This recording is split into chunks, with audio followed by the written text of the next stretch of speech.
And the vaccination of school children started in rural areas today as well, with hundreds turning out in St. Elizabeth and St. James. Giovanni Dennis picks up that angle. The online thing not working. In my area, the internet is very poor. So I'm preparing for September. A big reason Nicey Watson took her grandson to get vaccinated today. This is the Santa Cruz Health Center, one of 6 vaccination sites for children 12 to 18 in St. Elizabeth on Saturday.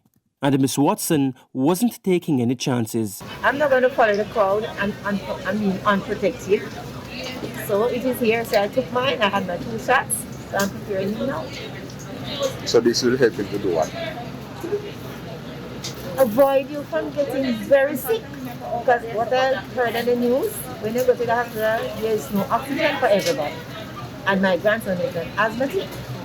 Simone Ennis brought her son for his first shot of the Pfizer vaccine, and importantly, she decided to take her first shot as well.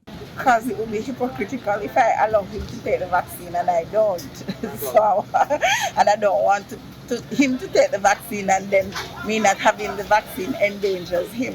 Authorities were also offering second doses for persons who got their first jab of the AstraZeneca vaccine, and also first doses for parents who brought their children. Omar brought his 2 kids. Because I want them to go to school and face-to-face classes and overall to prevent the spread of COVID. By Tuesday, health authorities in the Breadbasket parish intend to add 6 other vaccination sites to the current list. Now, over in Montego Bay, St. James, hundreds of parents and their children turned out at the Mount Alvernia High School Vaccination Center. Tracy brought her daughter. From she see the advertisement that Pfizer was coming, she's been on my case every day.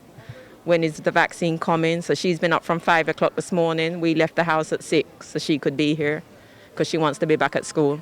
So I'm all for it. I'm fully vaccinated too.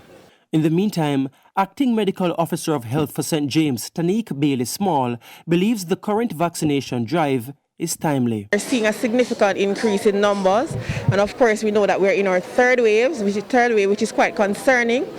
In addition to that, we would have confirmed recently that the Delta variant is here, which we had suspected. So the reality is that we really have to take the situation seriously. The 208,000 doses of the Pfizer vaccine from the United States earlier this week has been earmarked for children 12 to 18 and other stakeholders in education. Giovanni Dennis, TVJ News.